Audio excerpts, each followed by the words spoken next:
Thank you for the introduction and the invitation. It's, I have to say, quite a humbling place to be in, especially from the keynote and the first presentation. So I do hope that I can contribute to the conversation. A bit of personal background. I'm an architect, and I share my time between academia and teaching and research and practice.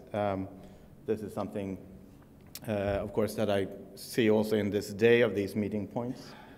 And what I'd like to do today, as the title of my talk suggests, is to have a look at some of the experiments done in architectural education over the past 10, 15 years, see how that can tap into practice, predominantly architectural practice, which is, of course, part of the construction industry. I think there are many relations to the previous presentation by Alex as well. Of course, what we do at White Architects, who also are the architects from Karolinska, the Karolinska project, hospital project in Stockholm, is to work a lot with BIM. That's an important part of it. I'm part of that team, but I have Dsearch, it's a small division within it, looking at particular techniques, design technologies that actually have a strong influence on the form and architectural performance of the project delivered. My examples will be, I'll go quite fast, I'll give you an introduction to White as a practice, and primarily the way we look at R&D. Then I will go back and have a look at a few student projects that I have tutored over the years, and try to identify certain aspects in there, and end up by looking at a few projects that I have been part of with my team at White over the past 3 years. White is one of Scandinavia's biggest architecture firms, among the practices that are purely architects. About 600 people across 10 offices in primarily Sweden, Denmark, and a small office in Norway. It's, the office celebrated its 60th anniversary a couple of years ago, and it has a long tradition. As part of the Swedish architecture culture, sustainability has been there for quite a while, but also social responsibility in different ways. We have disciplines across the full board of an architectural practice, from interior design to master planning. And since about 15 years, we also have teams of sustainability specialists and project managers. We also cover a lot of different kinds of projects, from residential to commercial to hospitals and so on. So it's quite a diverse design culture in many ways. Within this structure of these offices, there are a number of sub-organizations that share the knowledge in different ways, and a number of methods that are being used, especially early on in projects. So the first one I'll mention briefly is our R&D department, which is really a network. The Swedish name is Kunskapsbygget, the knowledge build. We still don't have an English term for that. We have a method that we like to call White Innovation Process, which is really very early on in the projects, establish all the stakeholders and agree on the issues at large in a project. The approach to sustainability is something we call sustainable integrated design, which means really that we have a sustainability manager within our teams that follows the project through. It's not a set of predetermined rules or methods, but rather an awareness in all stages of the project. And the last part is that we have a department looking at digital design methodology. That's where our BIM development happens within all our disciplines, and that's where my small department also acts. So very quickly on the R&D department, is really a network sharing knowledge within many different market areas. We do that, of course, through intranets, etc., which is a base of communication for the networked office that we are. Yearly meetings, traveling seminars. External events is something which we find quite important, that we do seminars, symposia, and so on with our collaborators, with our clients, with competitions, other architecture firms, and study trips are a really good part of that as well. We have a particular important thing with the office, which is that the office is owned by the employees. It's partners and shareholders, which means that we reinvest basically all our profits into the office. This allows us to have our own research foundation, and each employee can apply for grants to do, let's say, R&D projects. This results often in publications of different kinds, can range from building technology to particular market areas, prototyping and collaborations with outside parties, for instance, new building systems. This you can glimpse here is a green facade system for Nordic climates. But recently, we've also initiated a number of industrial PhDs. Personally, I completed mine before coming into this program at the office. But we do have a strong interest to, within the firm, connect research endeavors and practice. White innovation process that I mentioned is really more of an approach at early stage, which we look at the different issues in the project, sustainability being one of them, but not the only one. Also, of course, programmatic concerns, urban situations, etc., and go through a number of steps that we have said as define, express, explore, conclude, really work out the program from our side. What are the crucial issues in any project? And just a little bit on the history of sustainability within the firm, set in a more larger context. I realize this is really hard to see, but in the mid-90s, the first initiatives were done. A number of steps, and our CEOs, etc., have always been quite part of the development of different organizations within Sweden. A key moment was in 2003 when we developed the head office in Stockholm, which I'll come back to in a second. And a number of projects have in succession been treated in a much more aware perspective, and this sustainability managers is a really important part of that. So for us, it's of course dealing with issues such as market benefits, getting planning permissions, end user benefits, risk management, and that's the diagram again about when it's important to do this, really early on, of course. But I think the key for us as an architecture firm is that we have so many disciplines in-house. Obviously, we collaborate with other parties continuously, but we can form our own teams with great expertise. And this is just a very brief, still under development diagram of how we think this is being done, with a very early stage of creating a common vision through this innovation process. Of course, looking at regulations, guidelines, what do we want to achieve, and this whole process is followed by the manager. As an example, this is a recent win in a competition in Finland, in which the urban situation was carefully documented, and this is really just a competition entry, so it's just the first concepts down to the energy systems and so on. What's important, and why I brought this image in, is that we do then regard the actual form of architecture to be relevant in this case. We would like to design our buildings in a form that also contributes in this situation. And finally, just a brief overlook over the structure of our digital design development teams. 3D and BIM is, of course, a crucial factor. We look at different ways of engaging with these new technologies, depending on the context. There are different issues at large in landscape architecture compared to building design, interior design, and so on. And one part of that is Dsearch, which really flows between these different teams. We also are now building up, it's an own branch within this IT methodology team on sustainability, which previously has been more of a collaboration with the other specialists. And just a quick glimpse, if it's possible to read even.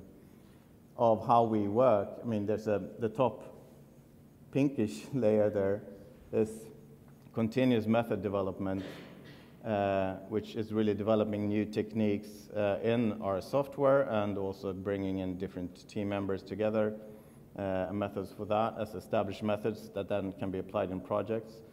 But the blue line is really what's most important to me. It's what we call project-specific system development, which means that in a project with a special requirement, we can develop new methods and techniques that goes beyond our standardized work methods. And that's where I would like to get very soon in the presentation. Another important thing for us is that a number of projects we have been, in a way, acting as our own client. We have built, of course, with a contractor and so on, but we have set all conditions for the project. 3 housing projects, 1 office building. The office building is our head office in Stockholm, called Katsan, and I'd like to get back to that. An important condition here was that we could, for instance, get our different consultants in through competition. We could ask for competition proposals that would be innovative for the energy maintenance in the building. As architects, we're really used to do everything in the competitions, but these consultants had never been part of that.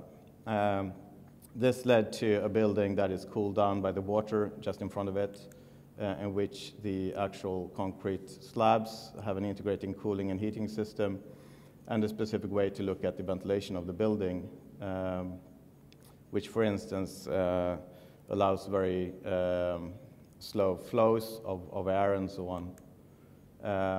Everything then integrated into the structure, and also quite a particular way of organizing the project itself.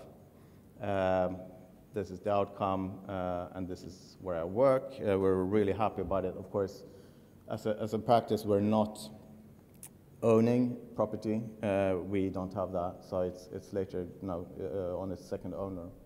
But it allows us to test innovation in technology within projects. So briefly, Dsearch is this little environment I'm head of. There are a number of references. I'm kind of happy that the Swiss Re Tower came up, because that's one of the cases I usually speak of, which Foster and partners have their own specialist modeling group still around, really crucial for how that form actually relates to the performance of the building and the architectural identity. And there are a number of terms here commonly within architectural practice, such as parametric modeling, parametric design, and so on. We want to take these concepts and notions into our regular workflows and see how they relate. And here I wanted to make a little bit of a shift. So quite rapidly go through 3 projects, which is part of my teaching activities over the past 4 years.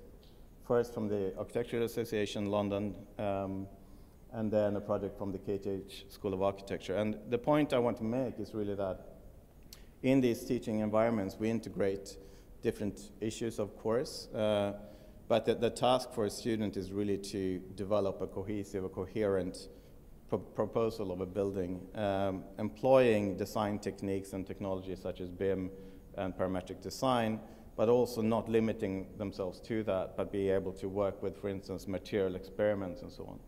Now, these are speculations, as most of these projects, but I want to think that these modes of operation is something that is quite important for the future of architectural practice. The first one really looks at the link between material performance in the more extreme way, situations in which material almost fails, but actually achieves something different, combined with computational systems. This student really started to work in more of a kindergarten way by immersing threads of yarn into ceramic, arriving at something which was a flexible structure. And this is really sort of hands-on arts and crafts like experiments, but quickly then trying to understand the performance of this structure. What does it do? Developing it into, let's say, a flexible space frame, and also looking at computational ways to predict the behavior of changes in the system.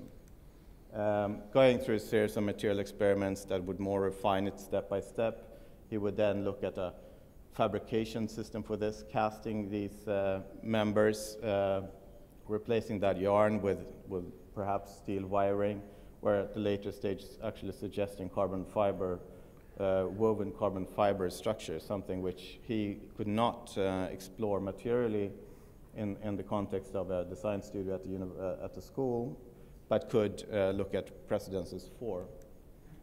Later on then, going up in scale, trying to understand how this system could become a building, and finally applying it on a site in Tel Aviv, in which the given situation was really a missing link between the urban area and the beaches. So this would be a structure that would facilitate cultural events and programs, as well as commercial programs. Now, that's sort of a journey from a brief over a year, from a material model into a proposal of an overall project. We don't have time for that in practice, but I think it's still important to learn, especially in the case when such a system then could be readapted to another situation. This was for a competition entry in the UK, actually, the year after he completed his studies. The second project really looks at the performance of form versus or in relation to fabrication. And this student really started at a point with looking at a beautiful architectural reference, but primarily to the right picture, that he wanted to work with concrete, but he wanted it to perform in a way that you would walk in a forest glade, light filtering through the roof and so on. He worked with a site in Valencia. His project was really a research center, but he wanted to use the form and massing of the structure to actually ventilate the building. So we had to understand how perforations of structures could deal with wind and flows, and that was his initial research. And then using what's now is quite common goods parametric software, and this is really one of the design tropes within that field, in which components are kind of populated across surfaces. But in this case, he wasn't particularly interested in perforations in relation to wind flow.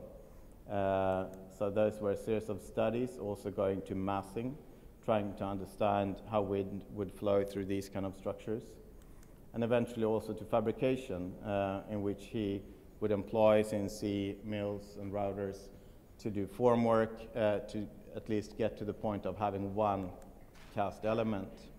Obviously, again, this workflow is something you could maybe achieve in parts in the project, and the student project would like to explore many different things. But I think there are lessons to be learned. The third project is from Stockholm, a diploma thesis at the architecture school at the KTH, Royal Institute of Technology.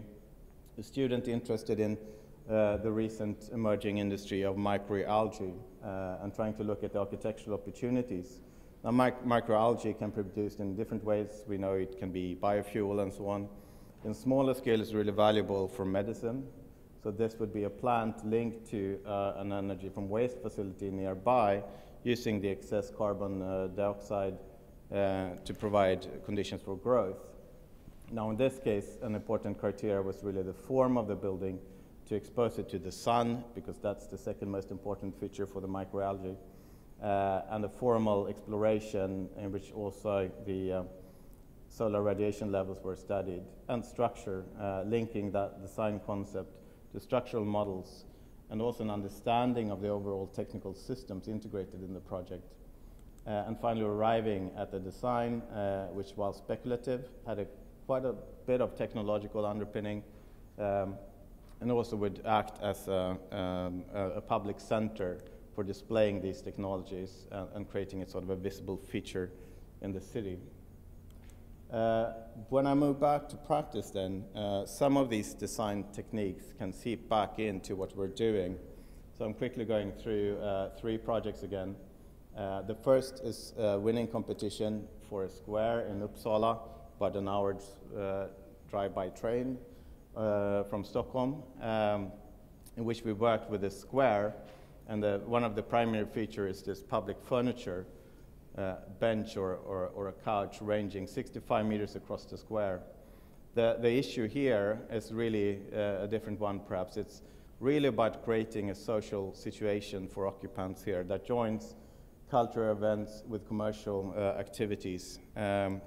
And after that competition win, we were challenged with the construction of a 65-meter sofa that would change its cross-section continuously to allow for different situations.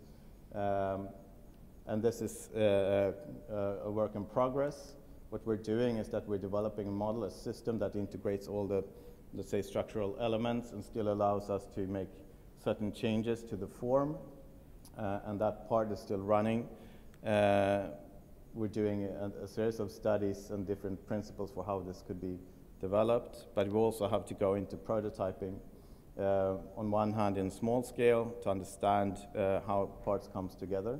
We could, of course, model this purely digitally, but by linking our digital model to fabrication documentation, we could easily laser cut it in different scales, and also prototype in full scale, which is something which is not so common in our practice. So we're actually shifting gear and saying that placing this prototype in site will have a big impact on how the public receives it, and we will also, in parallel, explore, for instance, assembly principles and production. This public feature furniture will also include a lighting system, so now it's about integrating within the design process the lighting technology already at this stage. Build started in 2015, so we have quite a bit of time to continue that project.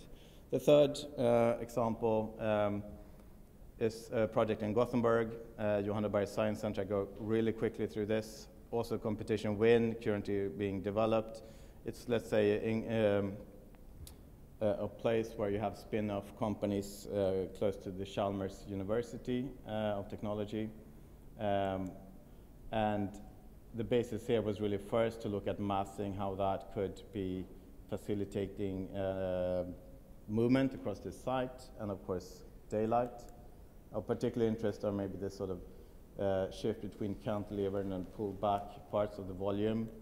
Of course, including different concepts for how cooling and heating would be conducted, but primarily also how these fin-like features on the buildings would be part of the solar radiation control and so on, but also indicate and allow light to enter deep into the building. In Sweden, it's virtually impossible to do office buildings which are deep, and these features would actually become part of getting daylight deep into the office complex. One final one. This is just being made public. It's the new coordination center for ambulance, fire brigade, etc. in Stockholm, located central in the city. It's by in an infrastructural node, and these particular features of the buildings are really developed from the security distances from this highway going through the central city. It will combine a public situation with quite high classified security areas for these coordination centers and a public park on the roof. And the challenges here is really combining a number of different programs with quite different conditions, from the top floor being regular offices to the yellow area being the classified and security zones, the bottom one being the fire brigade and so on, and the green one being public and commercial spaces. This was really only possible to develop through the collaboration with Adams Carr Taylor engineers. So I'll go quickly through a number of steps in which we looked at this facade and sort of a grid that would later on allow us to reconfigure it due to different conditions of the site, and also allow a non-specialist designer to alter these patterns. And the next step here is really to go into a situation which we can check the different conditions for solar radiation. I understand I'm running out of time, so I'll go through these few slides, which really shows that we're integrating structural performance and also buildability again at a quite early stage, and end with 3 challenges. Do I have time to mention those? Because what I wanted to do is really to set some of the relations between what you can do in an educational environment and practice. And assuming that that's a relevant thought, which I believe strongly, and I think this event really shows as well, I've sort of pinpointed 3 challenges here. The first one I've called process and product. And the academic design project really fails to facilitate all the issues of management in a collaborative process that the construction industry faces, of course. But on the other hand, they are unlimited by certain industry standards. These are not bad things, they are good things, of course. But I think there's an issue here that could become a division between, let's say, information management and how new design thinking affects built form, architectural form. The second challenge is really one between competence and experience. Now, we have young students coming out and into practice, highly skilled technically and so on, and that provides great opportunities for us. But also there's a gap between our more experienced practitioners that risks being widened, not only in terms of design technologies, but also about knowledge regarding materials and other things. So that's a risk, I think. The third one is that I usually talk about the digital design field, which has been predominantly in academic areas and experimental practice. And that's being reformed right now, I believe, into sort of repurposed to face, on one hand, the challenges that we have heard this morning, but also to look at the relevance for society and architecture in relation to society. So I believe as these skills come out into practice, there's an opportunity here to give new agency to something which has been quite technical, perhaps, new reason, and new scope. And that's my third challenge. So, sorry for going over time. Thank you very much.